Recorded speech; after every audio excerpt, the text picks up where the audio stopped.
आप सभी का स्वागत है हमारे चैनल इंजीनियर्स कोच में। आज इस वीडियो में हम आपको सिखाने वाले हैं कि स्टील का वेट कैसे करते हैं, स्टील का वज़न कैसे करते हैं। अगर हमें साइट पे कितनी स्टील चाहिए, अगर हमें वो ऑर्डर करना है तो वो भी हम केजी में करते हैं या टन में करते हैं। तो उस चीज़ के लिए भी हमें पता होना चाहिए कि स्टील का वेट कैसे निकालते हैं।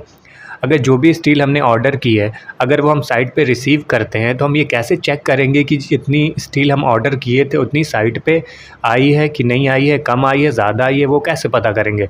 तो हमें पता होना चाहिए एक फ़ॉर्मूला जो इस वीडियो में हम आपको बताने वाले हैं। तो आओ सीखते हैं।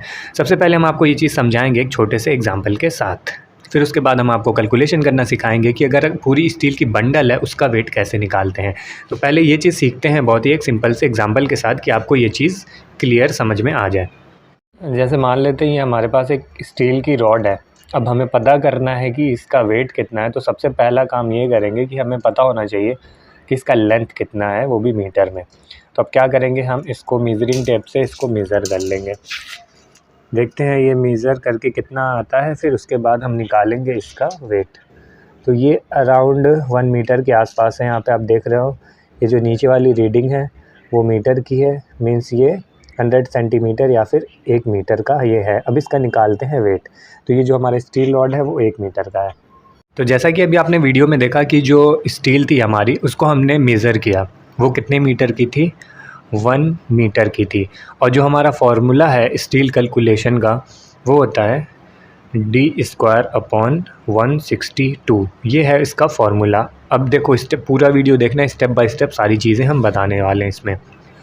अब यहाँ पे क्या है, डी इसमें क्या है, डी है डाया ऑफ बार।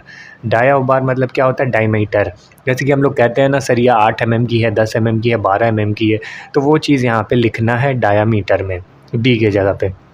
ऐसे मान लेते हैं जो अभी स्टील हमने 1 मीटर की उसको मेज़र की थी वो कितने mm की थी, वो थी 10 mm की स्टील थी।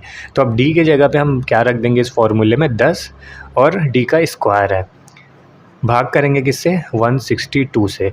अब ये स्क्वायर का मतलब क्या होता है, 10 के ऊपर यहाँ 2 लिखा हुआ है, 10 स्क्वायर का मतलब हो जाता है 10 गुणे 10 को भाग करेंगे किससे, 162 से। अब इसको सॉल्व करो, यहाँ पे ये आ जाएगा 0617 kg।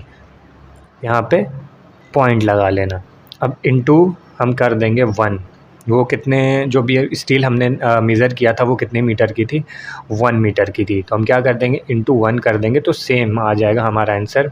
0.617 को गुणा करेंगे किससे, 1 से, तो कितना आ जाएगा, 0.617 kg की थी हमारी स्टील जो अभी हमने मेज़र की थी। अब वैसे ही मान लेते हैं अगर जो स्टील हमने मेज़र की थी वो 2 मीटर की अगर होती तो क्या करते, जैसे कि हमने फार्मूले से क्या निकाला था, ये चीज़ निकाला था, क्योंकि 10 mm की जो स्टील थी और जो फार्मूला था ये था d²/162। इस फार्मूले से हमने क्या निकाल लिया कि 1 मीटर की जो हमारी लेंथ होती है 10 mm के स्टील की वो इतनी होती है। तो वैसे ही अगर हम मान लेते हैं कि अगर वो स्टील 2 मीटर की होती तो इस सेम चीज़ को जो यहाँ पे वैल्यू आई है उसको गुणा कर देते 2 से, तो हमारा उस स्टील का वेट निकल जाता।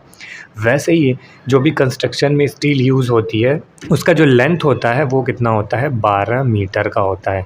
तो अब इसमें हम क्या करेंगे, तो अगर हमें पूरे लेंथ का, जैसे मान लेते हैं 12 मीटर की एक पूरी लेंथ आती है स्टील की, और स्टील का जो डाया है कितने mm की है, 10 mm की, तो उस पूरे लेंथ का वेट कितना हो जाता है, तो वो चीज़ हम निकाल के दिखाते हैं। तो उसमें क्या करेंगे, d²/162 इंटू 12 कर देंगे।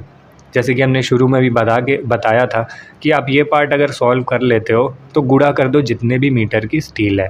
तो वैसे ही हमारी 12 मीटर की स्टील है। अब इसको भी हम सॉल्व करके आपको दिखाएंगे। तो d² की जगह पे हम क्या लिखेंगे, 10 गुणे 10 भाग करेंगे 162 से, गुणा करेंगे किससे, 12 से। तो यहाँ पे जो हमारी 10 mm की जो स्टील होती है वो पूरा 12 मीटर की होती है। उसका जो वेट होता है वो होता है आपका 7.40 kg।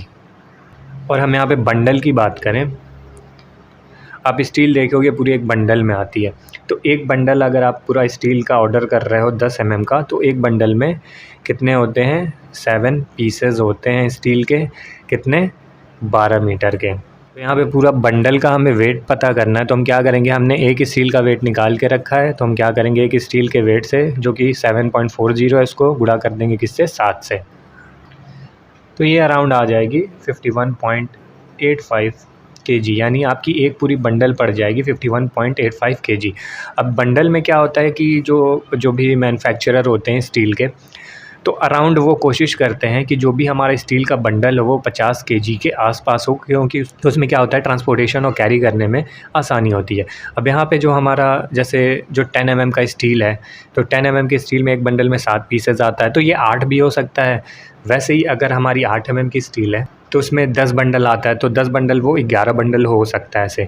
तो ऐसे करके मैन्युफैक्चरर टू मैन्युफैक्चरर डिपेंड करता है कि एक बंडल में कितने पीसेस हैं। स्टील की बंडल है, आप उसको एक बार काउंटिंग कर लो, रिसीविंग होती है, उसमें लिखा रहता है कि एक बंडल में आपके कितने पीसेस हैं, तो वहाँ से अभी आप कैलकुलेशन कर सकते हो। आप एक बार क्रॉस चेक भी कर लो कि जो भी बंडल आई है उसमें इतने पीसेस हैं कि नहीं है। तो ये वीडियो अगर आपको हेल्पफुल लगी हो, इस वीडियो से अगर आपने कुछ सीखा हो, तो इस वीडियो को लाइक ज़रूर कर दें। कोई क्वेश्चन होगा तो कमेंट बॉक्स में लिख सकते हैं, और चैनल को सब्सक्राइब करना ना भूलें और भी ऐसी वीडियोज़ के लिए। तो मिलते हैं नेक्स्ट वीडियो में। Thank you.